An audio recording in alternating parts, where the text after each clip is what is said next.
So allegedly a 6.7 inch internal screen, which is ginormous and amazing. But I think most importantly, the outside screen should be a full edge to edge display. So no more of those crazy bezels. Allegedly, we're going to see a 120 hertz refresh rate on the giant screen, no notch, single cutout. It looks like the dream device that all original Fold users have been clamoring for. But it sounds so good to be true. Sorry, 7.7 inch display. Pardon me, inside. What? 7.7 inches. Okay, so just to Ice Universe. Just to put that into perspective, an iPad mini is 7.9 inches. So you're basically getting the size of an iPad mini in your pocket. Yeah, you are not basically. You are 100%. Well, you are. Which is amazing. The rumors are split on S Pen support. I would probably imagine no.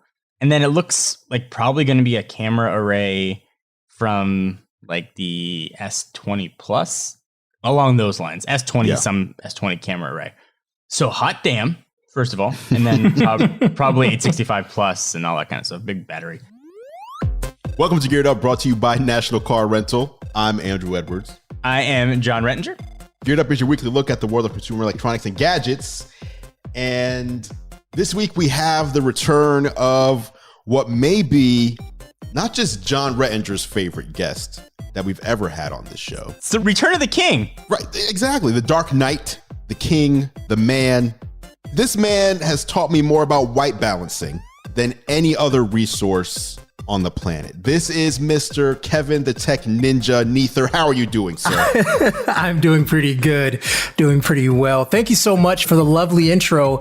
I still think the intro you did with Sarah Dici is a little bit better, and you kept talking about how she was the best ever, and kind of made me feel bad. And I was expecting something even more grand, and however, you guys fell a little short. But I'm thankful nonetheless. Listen, if Andrew had let me do the intro, you would have been pleasantly surprised. But you let your boy do it, and that's what you get. You know, I tried. Okay, and Andrew, I also taught you more about the contrapposto polls than anyone else as well. That is Don't true. forget about that. That is true. My Instagram game jumped up at least 8,000 points when you walked me through that. There you go. So, all right, let's jump into some tech news. Obviously, that's why we're here. The big news of the morning, I don't know how big this is, but there's a couple of things regarding Microsoft. The first one that caught my eye and just made me kind of just scratch my head for a minute. Microsoft in talks to buy TikTok. Microsoft. You got to clarify that. The U.S. interest. The U.S. interest. The U.S. interest. So President Trump is talking about signing an order to force Chinese company ByteDance to sell its ownership stake portion of TikTok. Andrew, can I jump in and just give a bit of background? Please So do. You say Chinese company. ByteDance is indeed a Chinese company, but they do have operations in the U.S., and they are a U.S. branch of their business run, I believe, by a former Disney executive. So this isn't a company that's sort of run by, say, the Communist Party in China. Like there's a U.S. operations owned by a Chinese company. And I think the problem is arising from ByteDance is deciding which exchange they want to list on when they go public. And I think they're leaning towards, I believe, the Shanghai exchange. And then the administration has concerns, obviously, with privacy issues with TikTok, which is nothing new. There's been a lot of reports coming out from developers who say, listen, I take apart apps for a living. Do not use TikTok. It doesn't appear to be stopping people at all, but there are legitimate concerns. And that's where the administration's issues with that particular app seem to be coming from. Yes, it is interesting. I mean, I don't know. I'm curious. I feel like, we've seen the hearings this week. I don't know if you guys have watched any of that, but it seems like the people in our government really don't understand the goings on of tech companies and what's behind them. Clearly, my favorite part of those hearings was when one of the congressmen asked Mark Zuckerberg why Donald Trump Jr. was banned from Twitter. That for me was the highlight. He goes, sir, I wouldn't know about that. I believe you are referencing Twitter. Right. Yeah, it's pretty sad that these people who are in office and supposed to be asking questions, like they're pretty much wasting their time being there, asking questions that have no relevance to what's going on or questions that their nephew would know. So it's just I don't know. It's just always interesting to see these things. Yes. Can we talk about those hearings for just a minute? Because there's some crazy stuff that happened. And the crazy stuff wasn't even the hearings. It was like the document dump that came afterwards. Yes. I mean, so like the emails from Mark Zuckerberg to his executives, emails about the original Instagram founders about Zuckerberg coming after them was like fascinating. Tim Cook, or not Tim Cook, rather, who was it? Was it Eddie Q or Phil Schiller? I think it was Phil Schiller talking directly to Jeff Bezos to try to get the Amazon Prime app on Apple TV, cutting the rates from 30 to 15. And then Tim Cook sitting in front of Congress saying everybody has a level playing field. Right. Was fascinating behind the scenes of what's going on. And you could see that a lot of the antitrust stuff came from the acquisitions, which was really interesting. And Tim Cook, to his, I think, credit, essentially said, hey, all your problems with all these companies, other acquisitions, we didn't really buy anybody. We believe in innovating ourselves instead of buying competition who's innovating instead of us. Pretty much dropped the mic, and then he should have just walked away. That is true. And Apple does do about between 4 and 6 acquisitions a month, according to them, but they don't buy competitors. They're buying companies that will add features, potentially add features to products they already have. Yes. So yeah, the hearings I thought were just, it was like I was watching comedy in a way. Mark Zuckerberg looking like a deer in the headlights, saying the word congressman more than any other person in history. He looks so uncomfortable. I don't know Zuckerberg, but he looks so uncomfortable, like being a human. I don't know how to say that without sounding disrespectful, because there's no disrespect intended. He just seems very uncomfortable having to speak off the cuff like that. Yeah. When he's not doing like a presentation that's prepared. Absolutely. All right, back to Microsoft real quick. Well, okay, so Microsoft buying TikTok. Interesting if that happens, just because you don't think of Microsoft. When you think of the word Microsoft, you're thinking of like Office, Windows, maybe even Xbox, but you don't think about a successful social network targeted currently towards youngsters.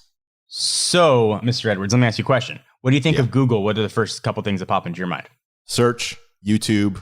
Same. Yeah, the most popular things, right? Yeah. Do you think about data?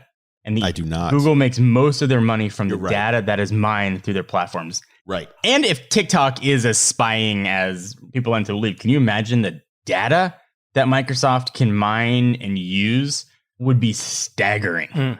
So I would imagine Microsoft won't make it like whatever, the Microsoft TikTok. They'll probably keep it as is and just like milk that data mine until it is dry. Yeah, can you imagine if it was called Microsoft TikTok and how people would just like uninstall it and quit their accounts instantly? Brought to you by Edge. Yeah. Skype TikTok. Yeah, with Skype TikTok. Yeah. Microsoft Edge TikTok by Skype. Yeah, with Skype built in. Yeah, with something Skype. stupid like that they would do. Yeah. In other Microsoft news, Microsoft is basically killing Cortana, their smart voice assistant, almost everywhere that it exists. So Xbox, iOS, Android, Microsoft Surface headphones, third-party Bluetooth speakers that had Cortana integration. There was even a smart home thermostat that had Cortana built in. It's all going away with the exception of Office. So Cortana is kind of throwing in the towel when you compare it to things like Google Assistant, Alexa, and Siri, and is going to be more of an office tool. Yeah. Are they replacing it with something else? Like if you bought whatever headphones, are you getting like Google Assistant or something at least? What they are doing is offering gift cards for people who have bought devices that had Cortana integration. So if you bought Surface headphones, they're offering you a $25 Microsoft Store credit since they took away the functionality. Great. I can't wait to... Super worth it. Right. Have you guys ever used Cortana? Because I never gave it a fair shake. The only time I use it when setting up a Windows PC and I tell it to shut up. And that's probably as I actually use it. So have you guys actually dug into it and see what it can do? I mean, last time I used Cortana, she was giving Master Chief advice. Oh, boy. I've only used Cortana on the Xbox with Kinect to turn the Xbox off and on. And that was years ago. So I won't miss it, but it's just interesting to see. Yeah. You know, a lot of these companies stay stubborn. It'll just keep things going, even if people aren't really using it. I mean, there's another rumor that Bixby may be on the way out. So can we all just give a clap for that one? Samsung's Bixby may be replaced with Google Assistant. What's your refrigerator going to do without Bixby? Exactly. Andrew? Good question. I was gonna say, it feels like Samsung has been scaling back a little bit each year. Like, remember they had a dedicated Bixby button for a while, and it seems like they're sort of moving it away slowly but surely. So, I mean, I'm all for taking it around back behind the barn and putting out of his misery. Wow, that's messed up. Is it though? Speaking of Samsung, actually, before we get to Samsung, let's talk about virtual events.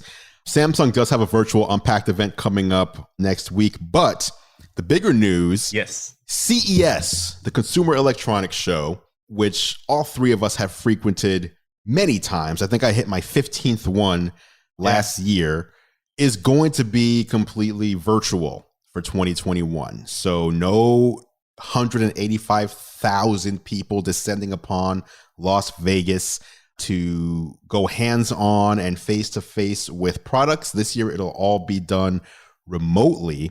What do you guys think about this? I got two things. First one, there is a theory that CES of 2020 may potentially have been like ground zero for the spread of coronavirus. Mm-hmm. Right. So, and everybody leaves CES usually with some sort of flu. So fine by me not going. What is disappointing, though, is I'm not going to get a chance to beat both of you again at a Qualcomm scavenger hunt. Wow. I forgot about that. I might be revising history a little bit, but as far as I remember it, I beat both of you guys. Didn't we beat Carl Conrad, though, at the very least? Yeah. He was the first to finish, but he wasn't accurate. He decided to run the whole strip with his shirt off for some reason. Very confused by that. That's Carl for you. By that choice. Yeah. It's funny how people think that CES could have been ground zero for coronavirus. And I know a couple people that were really, really sick. I know, I don't want to name drop them, but I know Fisher was very sick after CES for a while, and he actually missed. He was in the hospital. Yeah, he was in the hospital. He missed the Galaxy S20 hands-on because he was actually in the hospital, and it's quite possible that he got it there. And a couple other people, you always come home with some flu or some bug or whatever, and it's very possible that that bug was coronavirus for some people. Thankfully, this is the first year I didn't get sick at all, but normally I come home with something pretty nasty that lingers for a while. So that is that's just kind of scary to think about how close we were to this disease that is really ravishing our country right now, and how we were literally right next to it for almost a week. Yeah, agreed. Right. It's going to be weird, though. Number one, a lot of people count on CES for making deals. Absolutely. Behind closed doors deals. A lot of people in our industry count on CES as one of the big weeks of generating revenue and making deals. It certainly is for me. And so I actually, like maybe a month ago, just started trying to plan out the rest of 2020 with the mindset of, if CES doesn't happen, I need to, between July and December, try to make up for what would happen during that week, just to not get into financial trouble, or not trouble, but just, keep things where they are, not see a downward spiral, if you will. So this is going to be interesting, like virtual all around, virtual press conferences, virtual meetings, I'm assuming, and maybe even some of your favorite influencers doing virtual live streams or cover it. Like, it's going to be a very different year. Yeah. And the one thing I'm curious about is this going to be a different year, or is this going to be part of the new normal? Will we see 185,000 people from all across the world descend upon one city for a week again? Yeah, so I really hope that CES doesn't just go away forever, because I just, we work online together, and we're always together online, and we only get the chance to see each other so many times in person. I would really hate that this will be the new norm and everything is online, because we are so isolated in what we do. And I only get to see Andrew like 3 or 4 times a year, see Jonathan a couple times a year. And just taking that away just really ruins just the community that we built as tech creators. That's true. Yeah. CES's importance, I think, was waning anyway. I mean, since Microsoft dropped out of the keynote and phones don't get really announced there anymore, it kind of turned into mostly a car and TV show. Mm-hmm. I think it's sort of been the bulk of it. This could be a death knell to CES, unfortunately. And I agree, Kevin, with what you said. Like, brands might realize we don't have to spend whatever we spent to get similar exposure, which is a bummer, to say the least. But until there's like a vaccine or a therapeutic or something, there is no chance that any event of any magnitude or size is going to happen. Yeah, CES was one of the stubborn ones. We were all saying, like, CES, you need to cancel, because we were seeing events cancel just down the line. Everything is canceling, and we're all looking at CES like, hey guys, you're still being stubborn. Now, I will say, just about a week ago, I saw an ad for Money 2020, which is a fintech financial technology thing that happens in October in Vegas. And I got an email from them saying that money is essential. We're still live. And that was just last week. So I'm not sure if that's changing or anything, but last week they're still going to do it in Vegas. So that's interesting. That is I'm a interesting. little worried about that one. I didn't plan on going or anything, but just seeing that they're still going with it and that money is essential. Right. We're still here. Yeah. Wow. That is interesting. Like CES, I know people have been asking them to cancel, but on the other flip side of that is CES is 6 months away. So people started asking them to cancel like 8 months prior. And we just didn't know what was going to go down until we saw the country starting to get better, things reopen, and then bam, worse than when it started. So yeah, makes sense. But I am with Kevin. It is weird. Like what we do for a living has us very secluded.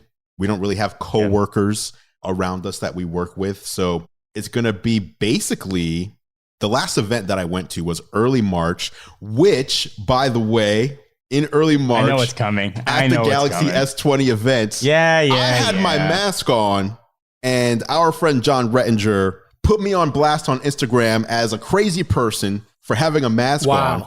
Because why would you be wearing a mask? This is just early in the news. This isn't a big deal.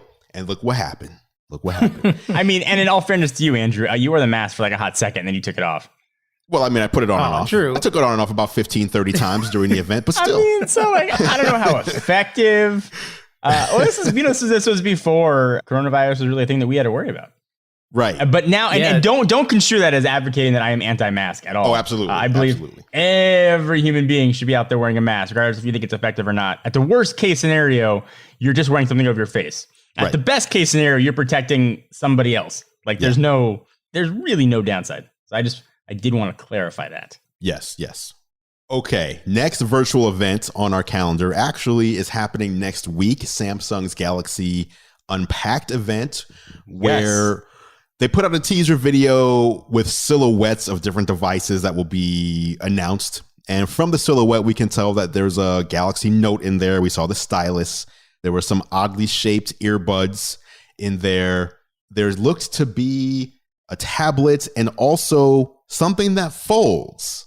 And I kind of wanted to focus on that one because Mr. John Rettinger loves foldable devices. I was not the biggest fan of the first Fold. I just felt it wasn't that convenient. But I must admit, aside from the silhouette that Samsung showed, we've seen some leaked renders of the Galaxy Z Fold 2. And first of all, what kind of name is that? But whatever. It's longer than that. Allegedly, this is according to the leak, Galaxy Z Fold 2 5G. Why? Yeah. Why? I don't know. And I should mention that as I'm saying this, and Andrew and Kevin can see me on camera, I'm holding two Galaxy Fold devices. What are you doing? What are you doing? All right, so can I be honest? Double fisting. One of these had a gold skin on it at one point in time. And then the other one is my device that I bought. Okay. There you go. So I'll just leave that one. Z Fold 2 5G looks like a big improvement. Just from the renders, visually looks like a big improvement, especially the outer display. Can I run down the rumors? Oh, please do. I know you know them by heart, so go ahead. So all based on rumors that have come out. So there's a lot of leaks about it. So there's been some of these come from Ben Geskin, some comes from Max Weinbach. I'm reading these from Tom's Guide right now. So allegedly a 6.7 inch internal screen, which is ginormous and amazing. But I think most importantly, the outside screen should be a full edge to edge display. So no more of those crazy bezels. Allegedly, we're going to see a 120 hertz refresh rate on the giant screen, no notch, single cutout. It looks like the dream device that all original Fold users have been clamoring for. But it sounds so good to be true. Sorry, 7.7 inch display. Pardon me, inside. What? 7.7 inches. Okay, that was so acclaimed by just Ice Universe. Just to put that into perspective, an iPad mini is 7.9 inches. So you're basically getting the size of an iPad mini in your pocket. Yeah, you are. Not basically. You are 100%. Well, you are. Which is amazing. The rumors are split on S Pen support. I would probably imagine no. And then it looks like probably going to be a camera array from like the S20 Plus, along those lines. S20, some S20 camera array. So hot damn, first of all. And then probably 865 Plus and all that kind of stuff. Big battery. Cannot wait. If you have not used a Fold, I can understand it. It's expensive and it was a very niche device and very fragile. But for those that did use it, you could see the potential. And yeah, I think at least for me, you could see how devices were going to be changed. When I used my Fold, and I used it for a very long time, it changed how I used a phone and how I thought about a phone. So getting a bigger screen with the ultra thin glass and higher refresh rate and no notch, and now they've had a generation to work on the better hinge. Assuming this thing doesn't cost like $9,000, which is probably not out of the realm of possibility, this to me is the phone of the year. Ooh, they can't that's a hot take. It is a hot take. That is a hot take right there. The hottest of there's takes. no way they're going to put a stylus on there if they're using the thin glass. True. Either they have to keep the plastic display from the previous version if you want S Pen support, because you can't tap into that thin glass with such a fine point without, I would imagine destroying it very quickly. Yeah, but besides I don't know. Like, I'm not an S Pen guy. I will have a Galaxy Note and use the S Pen just for the video and then never take the S Pen out again until the following year when they release a new one. So I'm not so concerned about that, but I must admit, as someone who has gone on record as not being that excited about foldable devices because none of them seems to have much utility to me or had too many compromises. From the looks of this one, it looks like Samsung may have solved a lot of the complaints that I had.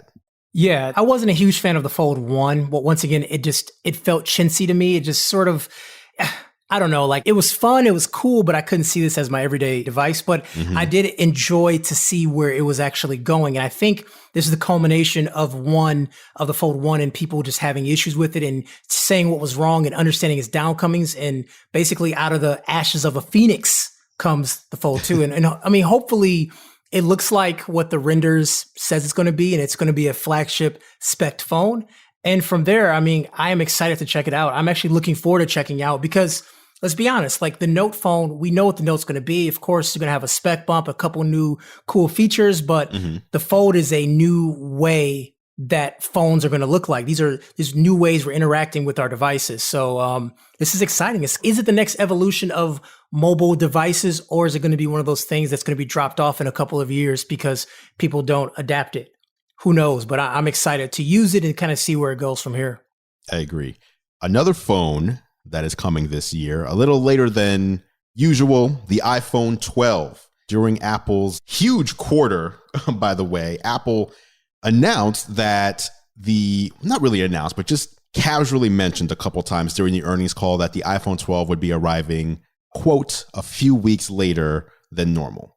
So that likely puts it into October versus September, but not as delayed as a lot of other people were speculating that we wouldn't see these phones until November potentially, or even the new year. I've seen in some cases. So October for iPhone 12.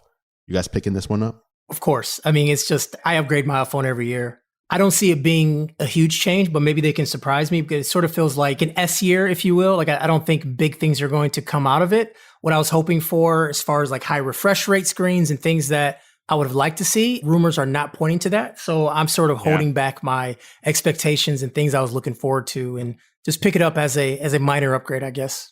I mean, yeah, I'm going to get the iPhone because it's part of coverage and it's sort of part of my yearly coverage. I will say if they release an iPhone, I do like the rumored design of sort of the squared off iPad Pro-esque style. But if they release an iPhone at the end of 2020 that does not have a high refresh screen, that should be screamed to the hills that it is an embarrassment for Apple.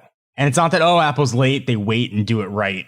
If they release a phone in 2020 that still has a 60 hertz refresh screen, they should be shamed with a bell and an old lady walking down the street. Inexcusable if that is indeed the case. This is Mr. Hot Take this week. Mr. Hot Take out here. Hot take. I could excuse them not having it last year because when that phone came out, 90 hertz, there weren't that many phones that had it. Kind of made sense. You're like, okay, all right, it would have been nice to have, but I get it. But now a year later, when even like the OnePlus Nord, $400 phones have 90 hertz refresh screens, you're going to tell me a $1,200 phone that we're all going to pay for is not going to have a feature on the display that we would use every day? It's not like it's a allow me, sir. Okay. Here we go. The Apple apologist. I could have gone for a while, so have at it. Listen, I'm not saying I don't want that feature. I would love to see that too. One thing, and I'm just saying this because I'm not sure if you've ever heard this. It was something that never occurred to me until I heard it from someone, and then it made total sense. A lot of times during the years, Apple will be last with some sort of hardware feature. And usually we'll say something like you just said, like Apple waits until they can get it right, etc. But sometimes what happens is Apple can't integrate a hardware feature because no one can supply that hardware in the amount that Apple needs to sell. So for example, when everybody was doing 12 megapixel cameras and Apple's, I believe they stuck with an 8 megapixel for like a year longer than everybody else. Oh yeah. It was because Sony could not give them enough 12 megapixel cameras for the amount of iPhones they expected to put out there.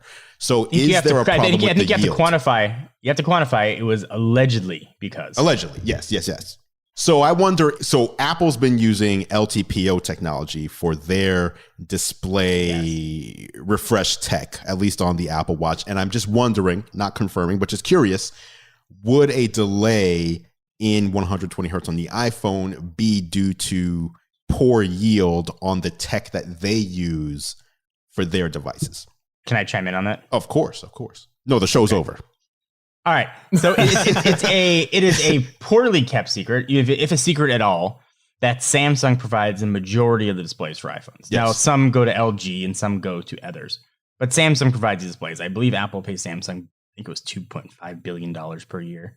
Yep. And last I checked, Samsung, and I know that the lines are different, it's had 120 hertz panels for quite a while. So I don't buy for a second that Apple suddenly would drop on them, hey, we need 120 hertz panels in a month. They would have had years in advance to prepare for this, unless Apple did not tell them that we want that spec or did not give ample notice to make the spec work. I still would find it inexcusable, regardless of what the reason is, unless they drop the price. The one caveat, if they somehow drop the price of these phones, I will shut my mouth very quickly and take my slow refresh rate screen. But inexcusable. And it's not like it's like wireless charging where like, oh, it would be nice to have. The display is what you stare at every day. I mean, no matter what you do with your phone, that is what you are looking at. And I think now high refresh screen is just the cost of entry. How many years have the iPad Pro had it? LCD, though, different. If phones were still LCD, I bet they'd be doing it. Probably they would. But even OLED high refresh clearly exists, right? I mean, we've seen we've seen plenty of phones with high refresh OLED screens. So I'll die on that hill that I think it would be inexcusable if Apple does that.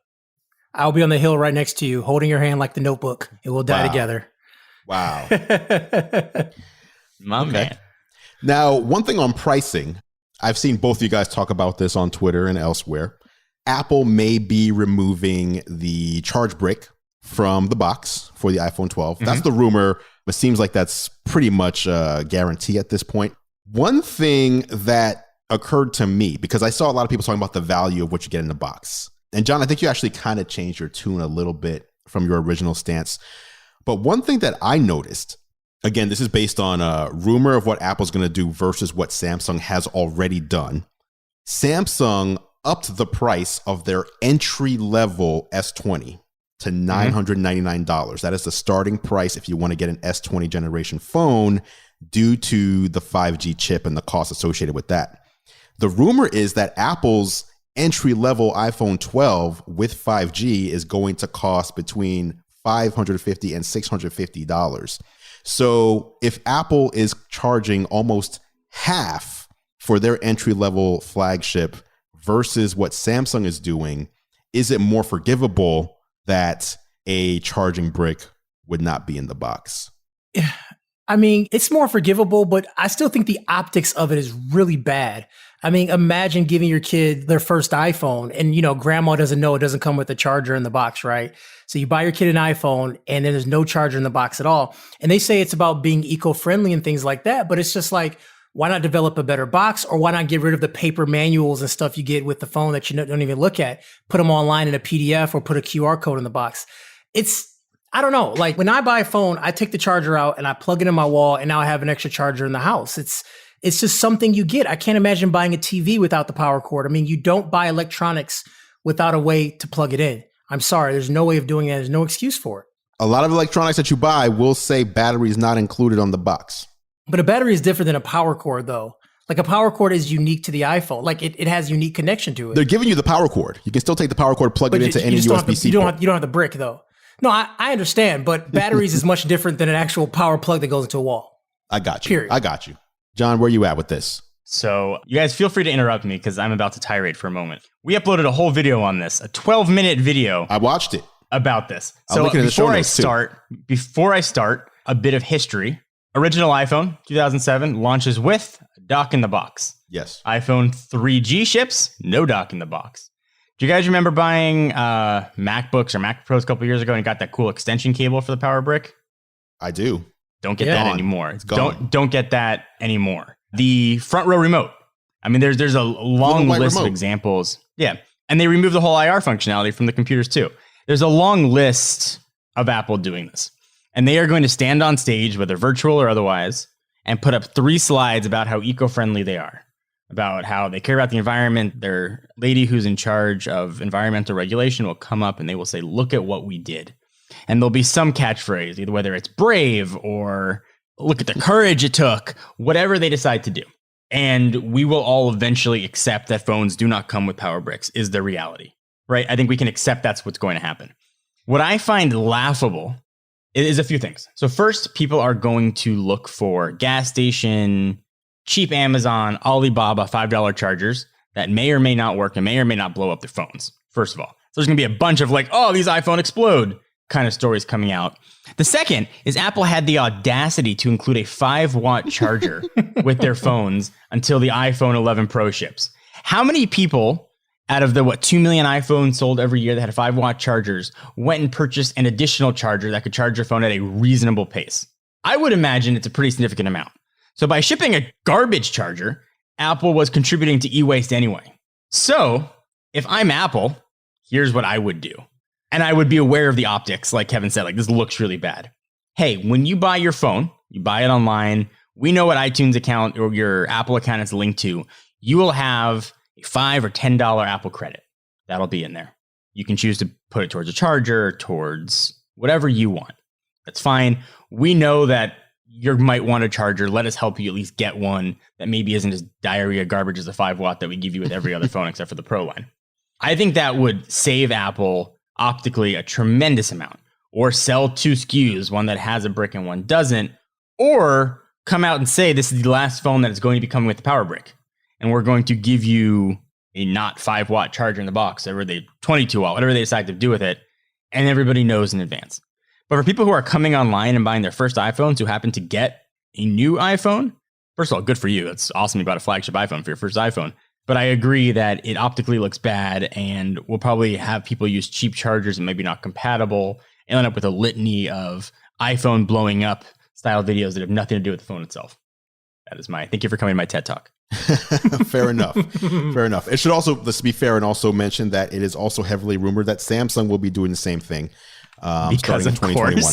Because of Apple. I don't know if it's because of Apple or not, but it is. I feel like you don't even have to say Samsung's gonna do. Like, of course they are.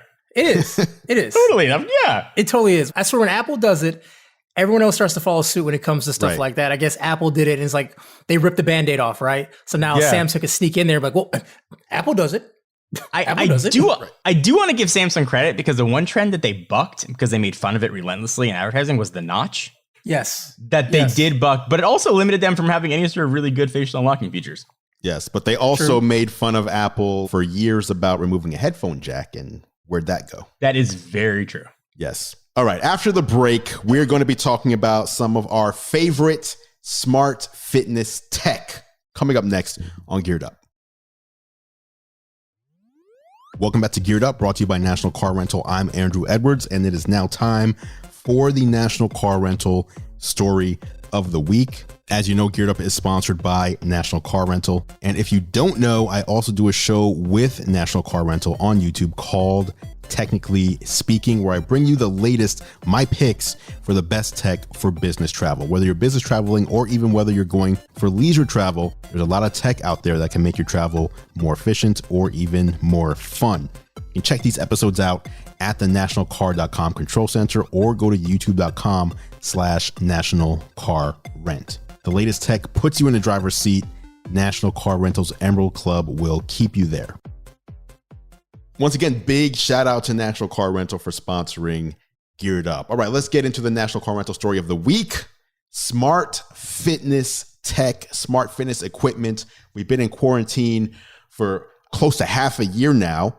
Gyms almost everywhere are still closed, rightfully so. But people still want to stay in shape. And fitness equipment is one of the hardest to find right now. Bicycles are like sold out everywhere. Home fitness equipment is sold out everywhere. We wanted to talk about some of the smart home fitness equipment that we've been using. Yes. And first, I want to congratulate Kevin for his century ride on his Peloton bike. The Peloton bike that I encouraged him to buy, that he has now surpassed me and lapped me several times over. Yeah, century ride means that you have completed 100 rides, and you're over 100 rides at this point. Congrats. That's impressive. Good for you, yeah. man. Yeah, thank you. Yeah, I do 3 days on, 1 day off, 3 days on. That's sort of been my schedule since I got the bike back in. I got the bike back in January, so before everything just shut down, I was able to get the bike and deliver the next day. So it was really nice. But now it's like a 3 month wait, 2.5 to 3 month wait to get a bike, and they don't set it up for you anymore. They just kind of leave it on your porch, and you got to set it up for yourself now. Like when I got mine, they set it up for me. I wouldn't say tuned it. They had me sit on it and kind of showed me the adjustments. So I was able to just start. But now it's just kind of hard to get one to kind of roll with it. But it's funny because like I've seen the classes start off with like 15,000 people and now like up to 30,000 and even 40,000 people. And then by the time the class is done, let's say for a couple of weeks, it's now up to 70,000 people have taken that class. It's just, it's crazy to see the numbers have increased so much on Peloton, which is definitely nice. They actually hired 2 more instructors as well. And there's more classes now. So I kind of caught in at the right time with the wave. So yeah, I love it. I just love the competition. I think the quality of instructor is good. Like there's different types of instructors and, depending on the type of ride I want, if I need some tough love and someone to yell at me, I can go to Alex Toussaint, or if I want to have fun, I can listen to Cody Rigsby. He kind of like laughs and plays Britney Spears and just whatever, I don't know. I'm finding a way to enjoy my workout, which is something that it's really hard to do for me. It's hard to really like working out. I hate doing it, but I'm finding some love in it and some fun in it too. Also having metrics is nice. I'm a metrics person. So seeing stats pop up of my average cadence and my watts produced and things like that. So yeah, I'm very happy with it. And hopefully I can hit 200 by the end of the year. That's my goal. Nice. So yeah, these are all smart. Thanks. Everything we're talking about in this segment is smart home equipment. And so the Peloton bike, internet connected, has what's basically a large display right in front of you. You can see the stats of everyone who's ever taken a class. You can see the stats of just you versus your friends. You can follow each other on Peloton. And adding that component, almost like gamifying it, makes it more fun and kind of pushes you to do more. For me, so I have a Peloton bike here too. What I found very quickly was that I just got bored always just riding a bike. Like I'm just on a bike. I'm not doing other stuff. And yeah. So I saw John post on Instagram that he got a device called the Tempo. It did. And I sent you an immediate text message saying, hey, how did you like it? And you actually didn't even respond to the text. You gave me a phone call and left me a voicemail telling me how great it was. And the reason I sent you that message was because I wanted to tell you about how great the Tonal is that I had recently gotten. So I had Tonal reach out. They sent over a Tonal, and a Tonal it hooks into your wall, into your studs, and it hangs on the wall, and it has a display on it. And similar to the Peloton, it has instructors that walk you through different things. The Tonal does like strength training, it does aerobics, it does yoga, it's like so many different things. And what I found immediately after using it for the first time was that is what I was missing, was the variety. Like, okay, for 3 minutes, you're going to do this. And now for 5 minutes, you're going to do that. Now you're going to cool down doing this. And doing all sorts of different things kept me so engaged that I actually thought there was a problem with my 60-minute workout because it ended 30 minutes early. And no, I actually did a whole 60 minutes. I just didn't realize how much time had passed. So Tonal has the resistance bands, right? Like that's what it uses for weights. Is that? Yes, it has built-in resistance up to 200 pounds per side. So you can have 400 pounds total. And when you first set it up, when you go through it, it basically does a strength test. So it knows how much weight you should be using for every activity that it offers. And then it'll adjust over time as you get stronger. And you can put it in either spot me mode, so help me out if I'm struggling, or you can put it in just let me die no matter what's happening. So yeah, Tonal. They're apparently about 3 months out. If you order one right now, they're $3,000. So obviously a little spendy, but same thing. You can follow people on there. You have all your stats. It'll sync over to your, whether it's Apple Health or Android Health app, syncs with your Apple Watch, etc. That is my current smart home fitness device of choice. But John, I want to hear about you. I want to hear about the excitement that you had with Tempo. So this is like a weird, and I'm going to make a video on it, but it's a weird product to do because they did reach out and it is sponsored.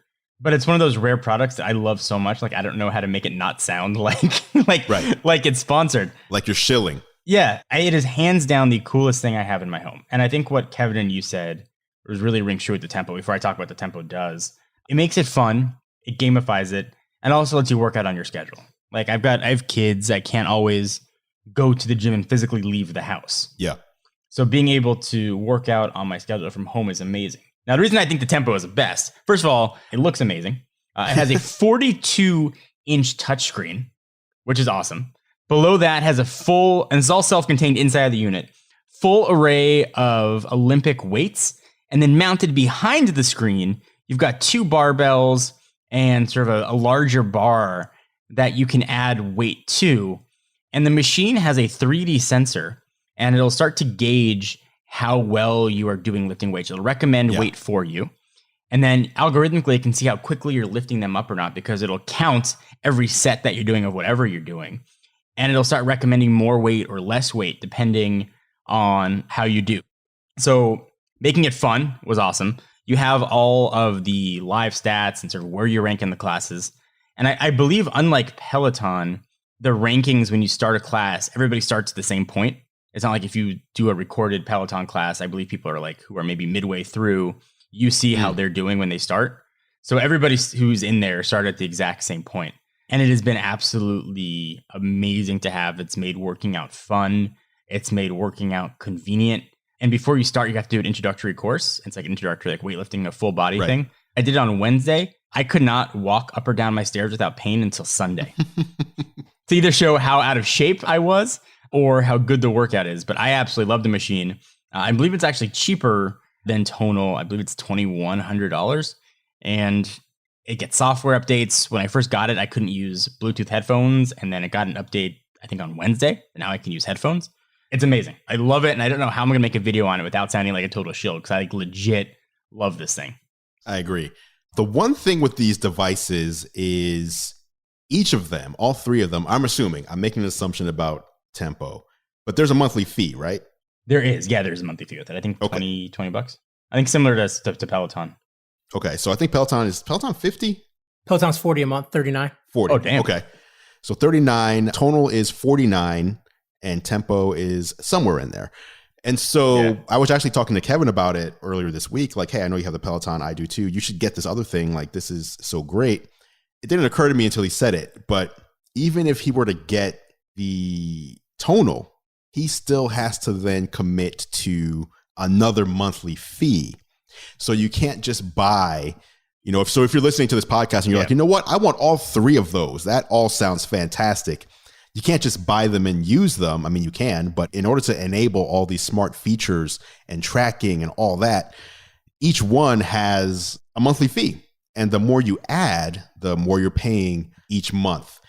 That's kind of the downside, but that's also how these companies are going to stay in business with the different instructors that they have to pay and the content that they're always updating. Yeah, that's the point I was trying to make.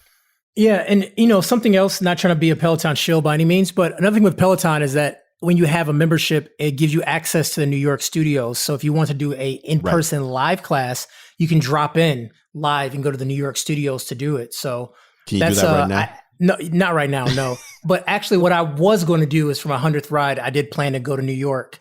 And I had it timed that I'll be in New York for Samsung Unpacked anyways. Like I actually had it timed and synced. Yeah. I was going to be in New York for Samsung anyways. And then I was going to do my Peloton ride there, 100th ride in New York as well. But didn't work out that way for me. So maybe 250. Terrible. I could time it up that way. Yeah, it's okay. I think if people take anything away from this, it's like there are 3 very different machines. that we all unabashedly love. And they're super different machines, right? Yeah. I think that is amazing that there are in-home gyms that aren't just like a big machine that's actually interactive, that gives you courses. Mm-hmm. I think it's awesome. And I think it's a very cool sign of the times. And I think it's one of the positive things, if you can even call it that, that's come out of this whole COVID thing, is that people are finding new ways to work out. New technologies are maybe getting quicker footholds than they would have otherwise. Yes, yes. I guess one more thing for just to keep the conversation 100% accurate. Peloton, it's the bike, but you can also get the digital version of it too, which gives you access to outdoor running, yoga, strength, stretching, boot camp workouts, which is body weights, meditation. It's more than just a bike. It's a lot more things. You can cast it to your TV and things like that. So, I mean, I've done yoga classes in it and I've done like weight workouts and everything, all because I have a Peloton subscription. Right. And you can actually also use it with any bike. So if you get a subscription, you don't have to have a Peloton bike. You can use any bike. You can put like a cadence sensor on your bike and things like that, and use an Android tablet or an Apple tablet, which has Bluetooth to connect and give you the same metrics. Yeah, you can definitely do that. And I think I should mention too that Peloton also has a treadmill. So if biking is not your jam, you get the same experience just on a treadmill. Yes. All right, guys, that is our show for this week. I want to give a big thank you to the tech ninja himself, Kevin Nether, for making an appearance, for joining us. And again, congratulations on hitting that 100 ride stat. Absolutely. You've had your bike probably for 4 or 5 months less than I've had mine. And I think I'm on like ride number 20. So great job. Yeah. Thank you. You are an inspiration. Hey, man. Thank you so much. Thanks for having me, guys. I really appreciate I love the show. Always welcome. Here. Thank you. And that is it for this edition of Geared Up. Thank you so much for listening. Of course, you can catch John and I on YouTube. I'm at youtube.com/gearlive, and John is at youtube.com/John4Lakers. Feel free to head over and subscribe to our channels to stay up to date on all the latest tech. Speaking of subscribing, you can subscribe to Geared Up in your favorite podcast app if you haven't done so already. Just search Geared Up, that's 2 words, not one, in Apple Podcasts, Spotify, Pocket Casts, Overcast, or really wherever you choose to listen. If you like what we do, please consider leaving us a rating and review. It really helps other people find the show. Geared Up is a Gear Live podcast, and you can see more from us at gearlive.com. Thank you so much for listening. For John Rettinger, I'm Andrew Edwards, and we'll catch you in the next episode.